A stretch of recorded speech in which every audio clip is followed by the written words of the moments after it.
আসসালামু আলাইকুম।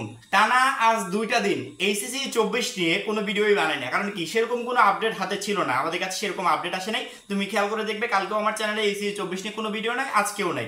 কিন্তু ফাইনালি আজকে সন্ধ্যার সময় আমরা একটা আপডেট পেয়েছি প্রথম আলো থেকে। প্রথম আলো শিক্ষা বোর্ডের সাথে কথা বলেছে, শিক্ষা বোর্ডের সভাপতি অধ্যাপক তপন কুমার সরকার তার সাথে কথা বলেছে এবং রেজাল্ট বিষয়ক গুরুত্বপূর্ণ একটা আপডেট পেয়েছি। সেই আপডেটটা হচ্ছে রেজাল্টের তারিখটা নিয়ে, এবং সেই আপডেটটাই প্রথম আলো তাদের যে ওয়েবসাইট আছে সেখানে প্রকাশ করেছে এবং তাদের চ্যানেলে গেলেও হয়তো বা পেয়ে যাবে। তোমরা যদি প্রথম আলোর ওয়েবসাইটে যাও সেখান থেকে পেয়ে যাবে যে আজকের আপডেট 3 অক্টোবর, আজকে সম্ভবত 3 অক্টোবর, এবং আজকে একটু আগে আমরা আপডেটটা পেয়েছি। যারা আমাকে বিশ্বাস করো কোথাও যাওয়ার দরকার নাই, প্রথম আলোর আপডেটটার দিকে একটু খেয়াল করো। স্ক্রিনে তোমরা হয়তো বা দেখতে পাচ্ছ এইচএসসি 24 রেজাল্ট প্রকাশ পেতে বেশি দিন সময় বাকি নেই। প্রত্যেকটা শিক্ষার্থী এখনই প্লে স্টোরে গিয়ে এইচএসসি রেজাল্ট লিখে সার্চ দিলে সবার উপরে এক নম্বরে যে অ্যাপসটা দেখতে পাচ্ছ এইটাকে ইনস্টল করবে। এই অ্যাপস থেকে তুমি সবার আগে রেজাল্টটা সংগ্রহ করে বেরিয়ে আসতে পারবে। আমি ভিডিও ডেসক্রিপশনে লিংক দিয়ে রাখবো, চাইলে লিংকে ক্লিক করে অ্যাপসটা ডাউনলোড করে নিতে পারবে।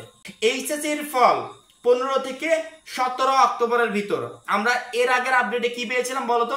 যারা আমার ভিডিওটা দেখো তারা জানো যে এর আগের আপডেটে সকল নিউজ মাধ্যম আপডেট দিয়েছিল যে এইচএসসি 24 পরীক্ষার ফল 15 থেকে 19 অক্টোবরের মধ্যে প্রকাশ করা হবে। 15 থেকে 19 তারিখের ভিতর যে কোনো একদিন প্রকাশ করা হবে। ফাইনালি তপন কুমার সরকার আজকে নতুনভাবে আপডেট দিয়েছে যে শিক্ষা বোর্ডে যে তথ্যগুলো পাঠানো হয়েছে বা বোর্ড কর্তৃপক্ষ যে তথ্যগুলো পাঠিয়েছে সেগুলো পর্যালোচনা করে আমরা এই সিদ্ধান্তে উপনীত হয়েছি যে এইচএসসির ফল 15 থেকে 17 অক্টোবরের ভিতর প্রকাশ করা যেতে পারে। এখন শিক্ষা বোর্ড এই কয়টা তারিখের ভিতর 15, 16, 17 এই 3 তারিখের ভিতর যেই তারিখটাকে অ্যাকুরেট ফিক্সড বলে মনে করবে ওই তারিখে ইনশাআল্লাহ এইচএসসি 24 পরীক্ষার ফলাফলটা প্রকাশ হয়ে যাবে। মাঝপথে বাতিল হওয়া এবারে এইচএসসি সম্মানের পরীক্ষার ফলাফল প্রকাশ হতে পারে 15 থেকে 17 অক্টোবরের মধ্যে যে কোনো দিন। এই 3 দিনের যে কোনো একদিন ফল প্রকাশ করার জন্য সরকারের কাছে প্রস্তাব দিয়েছে শিক্ষা বোর্ডগুলো, অর্থাৎ শিক্ষা বোর্ড প্রস্তাব দিয়েছে কার কাছে? সরকারের কাছে। কারণ কি অবশ্যই তোমরা জানো যে সরকারের এখানে একটু সম্পৃক্ততা আছে। কেন আছে? কারণ যেদিন রেজাল্ট প্রকাশ করা হবে ওই দিন কিন্তু একটা উৎসব মুখর পরিবেশে রেজাল্ট প্রকাশ করা হয়। সেখানে আমাদের প্রধান উপদেষ্টা উপস্থিত থাকবে, সকল বোর্ডের চেয়ারম্যানরা উপস্থিত থাকবে, যিনি শিক্ষা মন্ত্রণালয়ের প্রধান উপদেষ্টা তিনিও উপস্থিত থাকবে। সকল বোর্ডের চেয়ারম্যানরা, প্রধান উপদেষ্টা এবং আমাদের শিক্ষা বোর্ডের প্রধান উপদেষ্টা সবাই উপস্থিতিতে রেজাল্টের শুভ উদ্বোধন ঘোষণা করা হবে। সেক্ষেত্রে তাদের কিন্তু অনুমোদনের প্রয়োজন আছে। বোর্ডগুলো যে তারিখটা মন্ত্রণালয়ে পাঠিয়েছিল পরবর্তীতে মন্ত্রণালয় থেকে তারিখটা কোথায় গিয়েছে? সরকার প্রধানের কাছে চলে গেছে। তিনি অনুমোদন দিলে এখন এই 3 তারিখের যে কোনো এক তারিখে ইনশাআল্লাহ আমাদের ফলাফলটা প্রকাশ হয়ে যাবে। এবং 3 তারিখ হচ্ছে 15 তারিখ, 16 তারিখ, 17 তারিখ। আমরা 19 তারিখ পর্যন্ত অপেক্ষা করছিলাম, আবার অনেক নিউজ মাধ্যম প্রকাশ করে দিয়েছিল যে 19 অক্টোবর রেজাল্টটা প্রকাশ করা হবে। না, 19 অক্টোবর আর হচ্ছে না, 15, 16, 17 এর ভিতর যে কোনো একদিন রেজাল্টটা প্রকাশ করা হবে। ঢাকা শিক্ষা বোর্ডের চেয়ারম্যান ও শিক্ষা বোর্ডগুলোর চেয়ারম্যানদের সংগঠন আন্তঃশিক্ষা বোর্ড সমন্বয় কমিটির সভাপতি তপন কুমার সরকার এই প্রস্তাবের কথা জানিয়ে প্রথম আলোকে বলেন তারা আশা করছে শীঘ্রই ফল প্রকাশের তারিখ পাবেন তারা। হ্যাঁ, আমরাও এমনটা আশা করছি।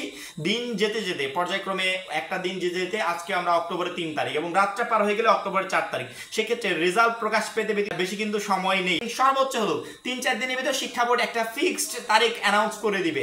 এইচএসসি 24 পরীক্ষার রেজাল্ট 15 অক্টোবর প্রকাশ করা হবে, বা এইচএসসি 24 পরীক্ষার রেজাল্ট 16 বা 17 অক্টোবর প্রকাশ করা হবে। আর মাত্র কিছু সময়ের অপেক্ষা, ইনশাআল্লাহ খুব শীঘ্রই আমরা ওই ফিক্সড তারিখটা পেয়ে যাব। যত তারিখটা এগিয়ে আসছে টেনশনটা তত বাড়ছে। যে পরীক্ষাগুলো দিয়েছি সেইগুলোতে যদি ফেল করি, কোনো একটা এমসিকিউতে যদি ফেল করি, আবার অনেকে টেনশনটা হচ্ছে যে এ প্লাসটা যদি মিস হয়ে যায়। দেখো এখানে একটু জাস্ট একটা কথা মনে রাখবে, শিক্ষা বোর্ড কি বলেছে? আমরা শিক্ষার্থীদেরকে সর্বোচ্চ সুবিধা দেওয়ার চেষ্টা করব। শিক্ষা বোর্ড, তোমরা ফেল করার চিন্তা করছো, শিক্ষা বোর্ড যদি মনে করো যে আমরা 1 নাম্বার স্যাক্রিফাইস করে শিক্ষার্থীদের এখানে পাশের সুযোগটা করে দিই, সেক্ষেত্রে শিক্ষা বোর্ড দিতে পারে। একটা সাবজেক্টে তোমার এ প্লাস পেতে 2 নাম্বার শর্ট বা 1 নাম্বার শর্ট বোর্ড যদি স্যাক্রিফাইস করে সেক্ষেত্রে তোমার এ প্লাসটা হতে পারে। বোর্ড বলেছে আমরা একটা শিক্ষার্থীকে সর্বোচ্চ সুবিধা দেব।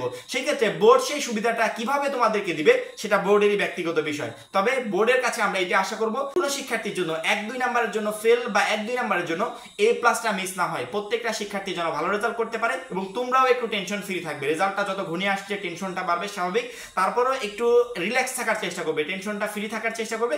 ইনশাআল্লাহ যা কিছু হবে ভালো কিছু হবে এবং এই বছরে এইচএসসি 24 পরীক্ষার রেজাল্ট প্রচুর পরিমাণে ভালো হবে, সেই সাথে এ প্লাসের সংখ্যাটাও প্রচুর পরিমাণে বাড়বে। এই বিষয়গুলো নিয়ে একদমই টেনশন করবে না। আমরা 2-3 দিনের ভিতর ফিক্সড একটা তারিখ শিক্ষা বোর্ডের ওয়েবসাইটে পেয়ে যাব। শিক্ষা বোর্ড নোটিশ আকারে জানিয়ে দিবে যে এইচএসসি 24 পরীক্ষার রেজাল্ট অমুক তারিখে প্রকাশ করা হবে এবং আমরা বোর্ডের ওয়েবসাইটগুলোর উপর নজর রাখছি। যখনই তারিখটা পাবো তৎক্ষণাৎ ভিডিওর মাধ্যমে তোমাদেরকে জানিয়ে দিব। এখন এই পর্যন্ত, পরবর্তী ভিডিওর জন্য চ্যানেলটা সাবস্ক্রাইব করে রাখবে। সবাই ভালো থাকবে, সুস্থ থাকবে। আল্লাহ।